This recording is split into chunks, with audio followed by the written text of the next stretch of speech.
voy a presentarte, Martín, como, bueno, un abogado que viene siguiendo el tema de la reforma judicial y que es el primer tema sobre el cual te vamos a estar preguntando. ¿Cómo estás vos, en primer lugar, pasando esta cuarentena? Bueno, muy bien, Mario, gracias por, además por el recuerdo que me decías de Lucía Alberti, de un gran amigo, Hipólito Soler Irigoyen, Lucía, María Rosa, en fin, y Ernesto. Bueno, mira, estamos acá pasando la pandemia, yo estoy solo porque mis hijos están con su mamá, yo bueno, mi pareja está en Córdoba, se quedó estacionada allá, y bueno, como decía Irigoyen, perdón, decía ingeniero, ¿no? No es bueno que el hombre esté solo, pero lo que es imprescindible es que no esté mal acompañado, ¿no es cierto? Claro.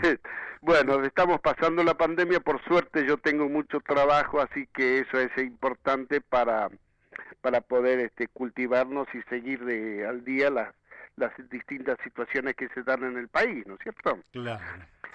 Bueno, escúchame, ¿cómo estás viendo este debate en torno a la reforma judicial?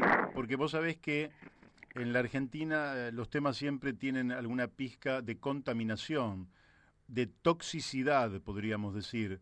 ¿En qué sentido? Que algunos dicen, bueno, esto lo está impulsando un sector del poder para lograr impunidad, o se dicen otras cosas. ¿Cómo estás viendo vos que la Argentina pueda avanzar hacia una reforma judicial que sea favorable para los intereses y el bienestar de la mayoría de los argentinos? Bueno, en primer término digo que coincido plenamente con el criterio que vos has enunciado en relación a que no se busca otra finalidad que la inmunidad frente a los actos de corrupción de los que son acusados muchos de los que son actuales funcionarios. Pero también esto nos lleva a los distintos estados o momentos en los cuales se ha venido produciendo un deterioro marcado de la justicia en la Argentina, como por ejemplo te acordarás de la ley 23774 de 1990 que aumentó el número de miembros de la Corte Claro. Suprema cuando el Menem. menemismo obtuvo su mayoría automática Ujú. y que además produjo dos situaciones muy particulares en deterioro de los derechos de las personas.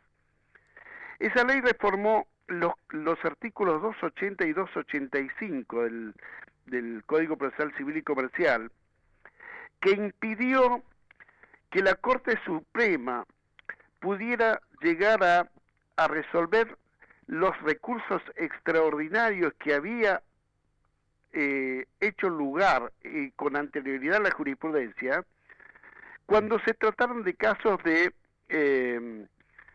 arbitrariedad o exceso ritual manifiesto, es decir, cuando si una sentencia priva del derecho a una persona Ajá. por por digamos por quedarse ajustados a los criterios de forma en vez de buscar la verdad objetiva, la verdad jurídica objetiva. Quiere decir que se quedan en, en Esto los tiene que ver con lo procedimientos. siguiente. Eh, las, las, los juicios pasan por primera instancia, llegan a segunda instancia Ujú. y ahí se terminan, salvo que pudiera haber lugar al recurso extraordinario que se había previsto en la ley 48 y la Corte había ampliado esa base en los casos de arbitrariedad. Bien, estos artículos decían, el 280 dice que con el solo hecho de invocarte que no existe cuestión eh, federal suficiente, te rechazan un recurso extraordinario. Ajá. Y además, si tenés que ir en queja, tenés que depositar una suma que seguramente la perdés porque también te vuelven a poner un sello y te dice, bueno, que no hay lugar por lo mismo. Así que estás complicado.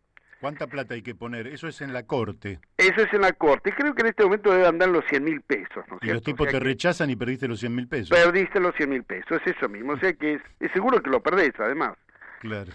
Esa es una de las cosas.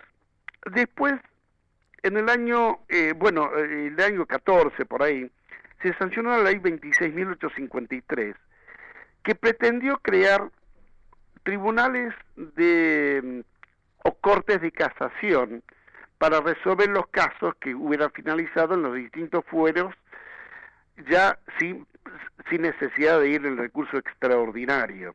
¿Y qué era esto? Que menos mal no entró en vigencia, crear un montón de cortes de casación para colocar gente afín. No se dio por una cuestión presupuestaria, si no estaríamos complicados. Eso en términos de lo que es la legislación que deteriora el sistema jurídico y judicial en la Argentina, y después voy a dejar para después el tema de la reforma del código, la unificación del Código Civil y Comercial. Pero aquí voy a plantear el por qué no estoy de acuerdo, lo vengo diciendo, pero uno de los argumentos que dijeron era que si aumentaba el número de los miembros de la Corte podría atender mayor cantidad de casos que no los puede atender ahora, y eso es falso. ¿Por qué? Porque estoy diciendo justamente que el artículo 280 con un solo sello te mandan atrás un recurso y chau. O sea que no es un criterio válido como para poder justificar el aumento de los miembros, y además un encarecimiento para el Estado, para todos nosotros, de los costos de justicia. En cambio, yo sostengo que lo que debe existir es una ley que revise las sentencias que están en estado de cosa juzgada, cuando sufran irregularidades, cuando sufran, además de perjudicar a una de las partes, ese perjuicio viene porque es injusto, es írrito. Claro. Estoy hablando de la ley de acción autónoma de nulidad por sentencia írrita. ¿Por qué no das un ejemplo?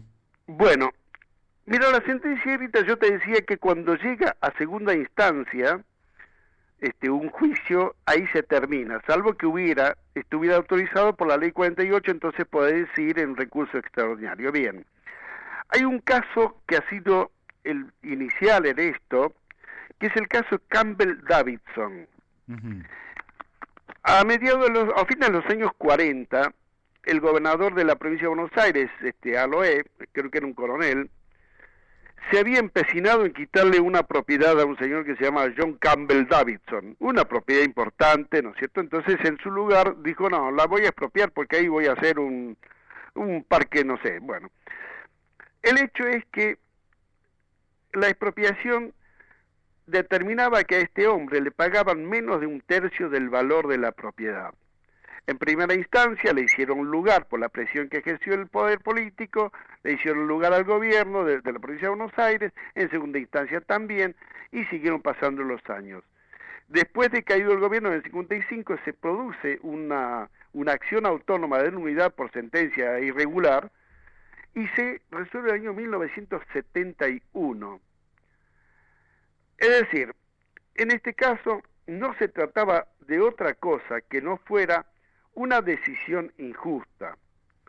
Ahí lo que dijo la Corte fue que no se puede hablar de un proceso regular cuando no existe un mínimo de derechos de defensa de una de las partes, y eso invalidaba cualquier tipo de pretensión de estabilidad de la cosa juzgada. Bien, otro caso más, el caso Tibol se llama. La empresa esta de lechera que se llama Arcor, que es una cooperativa, no es Arcor, Sancor. Sancor tiene que pagarle en concepto de indemnización a una empresa porque supuestamente no le había cumplido con una importante provisión de mercaderías, con lo cual perdió esta empresa supuestamente una gran cantidad de dinero que él se la repuso por el juicio, por la sentencia. Sancor le paga a esta persona.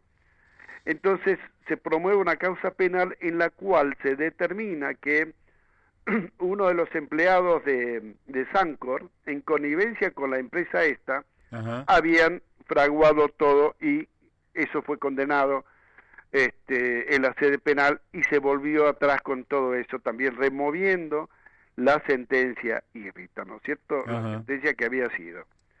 Bien. Está claro. Hay dos tipos de casos en los cuales la sentencia es considerada irrita. Uno de ellos es, por ejemplo, cuando en la resolución final que se obtiene han mediado circunstancias que determinaron que el fallo sea de esa manera. Por ejemplo, testigos falsos, que después se determina en sede penal que él fue condenado por falso testimonio, instrumentos falsos, prevaricato, es decir, connivencia entre una de las partes y el juez, etcétera, etcétera, etcétera. Son las irregularidades, claro. O por ejemplo también cuando alguien es condenado al pago de una suma, por ejemplo, lo hago más gráfico, y resulta que la persona perjudicada por la sentencia después encuentra los instrumentos que certifican que él efectivamente había pagado y había vuelto a pagar. Entonces, por un principio de la prohibición del enriquecimiento ilícito irregular, se remueve la sentencia. Sí. Eso está regulado en muchos códigos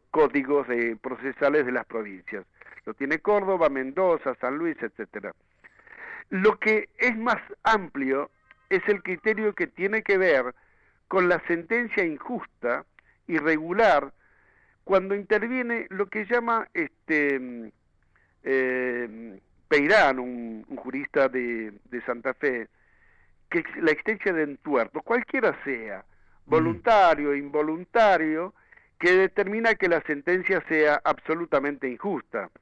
Claro. Y eso es la acción autónoma de nulidad por sentencia irrita, que permite la revisión de la sentencia cuando se producen estos entuertos. Hay muchas obras escritas en esto, Juan Carlos Gitter, Peirano, como ya lo dije, hay muchos. Vidal Campos estuvo de acuerdo con esta revisión, y en algunos momentos existen algunos antecedentes en la Cámara de Diputados, en la Cámara de Senadores, en relación a la posibilidad de sancionar una ley de este tipo. Claro. Pero creo que es sin ninguna duda es mucho más ágil, más efectiva y más económica que pretender hacer una modificación de estos alcances, ¿no es cierto? Y vos, a ver, hay una insatisfacción por parte del pueblo argentino respecto a la administración de justicia.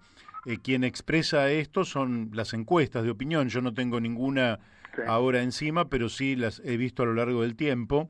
Y el Poder Judicial no está bien visto por la población argentina. Quiere decir que la gente, así como muchas veces quien es víctima de un robo, por ejemplo, no concurre a la policía porque le tiene miedo, porque le parece que no es seguro, en fin, sospecha de que las cosas no van a ser como debieran ser, también muchas veces no se recurre a la justicia por esta cuestión. ¿Qué reforma, pensás vos, podría, así como necesitamos que las instituciones sean de la gente y estén cerca de la gente, qué podría ser una reforma que acercara el Poder Judicial al hombre y a la mujer de a pie?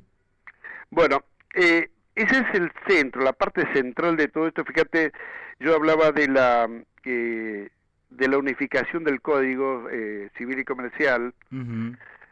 Vos sabés que la reforma que se introdujo en el 2015 con la sanción del Código fue la aprobación de un texto que elaboraron Lorenzetti, Hayton y no me acuerdo qué otro más de la Corte que en ese momento, y que determinó un grave retroceso en lo que venía siendo la justicia, digamos, el derecho en la Argentina. Ajá.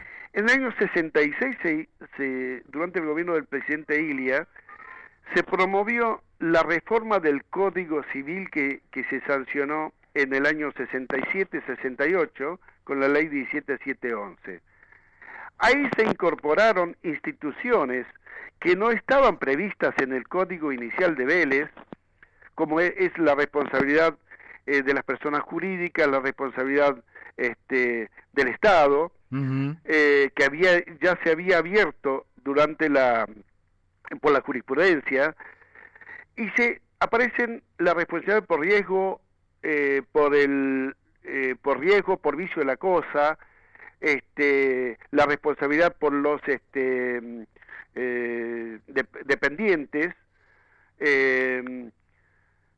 la lesión subjetiva, que es decir, cuando alguien se aprueba de la inexperiencia del otro, o de la necesidad, o de la impericia de la necesidad o de la urgencia del otro, el abuso del derecho y otras instituciones más. Fue una importante reforma y un avance en eso, porque imaginémonos, cuando cuando se hacía el Código de Vélez no estaba todavía, no existía el automóvil, el avión, en fin, que son productores de por sí de algún riesgo.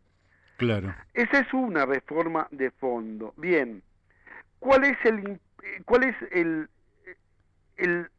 resultado de esto? Vos lo decís muy bien, porque el hombre de a pie, que es atropellado por un vehículo, por ejemplo, y después cuando tiene que ir a la justicia quedó semi-inválido, y de pronto, de alguna manera, entre el juicio que dura 10 años, para que nos demos una idea, un juicio del año 2008 de 1.000 pesos, al año 2019 eran 2.000, y en términos de dólares y hoy en día ni qué decir, o sea que las empresas, las aseguradoras, en la medida en que mayor tiempo pase, menos pagan. Pues esa persona no se hace ostensible el tema de la cantidad de injusticia que hay, porque lamentablemente la persona que sufre algún perjuicio de este tipo lo sufre una sola vez en la vida y para siempre. Una persona que sufre un infortunio laboral lo sufre una vez y después no tiene ninguna otra chance. Claro. Y ahí donde se nota esa falta de compromiso con la justicia. Hay un criterio de justicia que tiene que ver con una teoría que es descriptiva. La teoría trialista del derecho decía que una resolución tiene tres aspectos, ¿no es cierto? Uno normativo, otro sociológico, normológico, sociológico y diquelógico. Lo normológico es lo que está... Nadie entendió nada, te aclaro, ¿eh? Bueno, los oyentes no entienden todas esas palabras. No. Bueno, entonces hay tres aspectos, ¿no es cierto? Uno lo que dice la ley, otro es cómo la gente visualiza, cómo determina si es justo o no es justo. Por ejemplo, en el caso de que estamos hablando de la reforma judicial, si es justo o no es justo, la gente tiene la percepción de que es una manera de zafar de la responsabilidad. Y la otra, que la diqueología es lo que está justo o no. Eso es los tres aspectos, o sea, lo que dice la ley, lo que siente la gente y lo que resulta en definitiva que es la injusticia. Pero también hay otro criterio que es un poco más actual, que es una visión de la ley como un conjunto de compromisos y de situaciones que se deben dar en una sociedad para que la justicia sea la piedra fundamental de toda sociedad. Eso es una visión que lo estamos viendo mucho más, es bastante complicado explicarlo, pero de cualquier manera es un principio que tiene que ver con un punto inicial en donde todos partamos desde cero y establezcamos cuál es el beneficio para todos, no para un sector, para una parte. Correcto. Sí, entonces sí. Eso viene ganando terreno inclusive dentro de lo que es, no es casual que el presidente Alfonsín haya tenido tan buenos resultados en casos como los juicios a la Junta, como el caso de digamos que la invalidez de las leyes de autoamnistía, sí, porque vienen de esa mano. ¿Desde dónde vos me dictás la justicia? Me explico, ese es el principio de imparcialidad. Es decir, en la medida en que haya imparcialidad puede haber justicia. Uno puede no estar de acuerdo, o estar de acuerdo o no, pero por ejemplo, si uno no tiene un criterio de imparcialidad, la cuestión de justicia se encuentra ya afectada. Supongamos, Yo no puedo estar de acuerdo con el Papa Francisco porque me está demostrando que está tomando partido de una de las partes, no tiene neutralidad. ¿Me explico? Sí, Yo no sí. estoy de acuerdo con Zaffaroni, porque más allá de que lo de Zaffaroni constituye un narcisismo in extremis, en el cual con tal de mantener la incolumnidad de sus divagues, de sus preceptos, él defiende eso, no importa de quién esté al otro lado. Es decir, en el caso de Zaffaroni, estás del lado del victimario, no de la víctima. No tenés por qué estar del lado de la víctima tampoco. Por lo menos establecer un punto de neutralidad. Sí, Entonces sí. no puedo estar de acuerdo porque no hay neutralidad, porque no hay imparcialidad. Es muy Ujú. interesante, pero es un poco más amplio, pero te Bueno, digo pero que finalmente, porque el tiempo, vos sí, sí, viste sí, cómo sí. vuela acá, ¿no? Escúchame, ¿vos pensás que va a entrar en debate público todo el tema de la reforma al Poder Judicial? Uno de los riesgos que tenemos en este caso es que hoy entró y mañana lo aprueban, o sea que no hay discusión y se imponen mayorías automáticas. Ese es uno de los riesgos grandes que hay.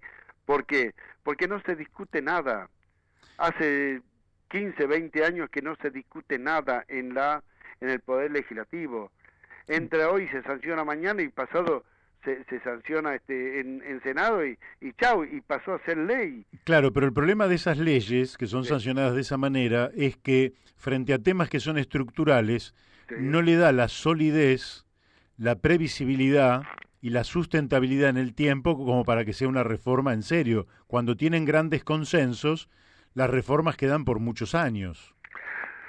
Supuestamente, claro, porque inclusive te digo, una de las cuestiones de la justicia es que tiene que tener una permanencia en el tiempo, pero sobre bases sólidas. Claro. Entonces, lo que hoy es favorable a quien está en el gobierno, este, cae mañana, digamos, pero ya está la reforma. ¿Y cómo haces para volver atrás sobre eso? Ujú.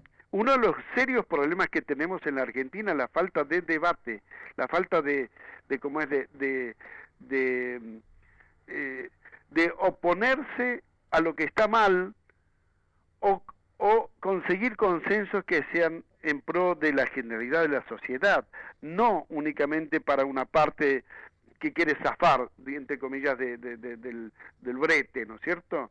Sí, sí, Así que el riesgo mío, el riesgo que yo veo es que no haya posibilidad de discusión. claro.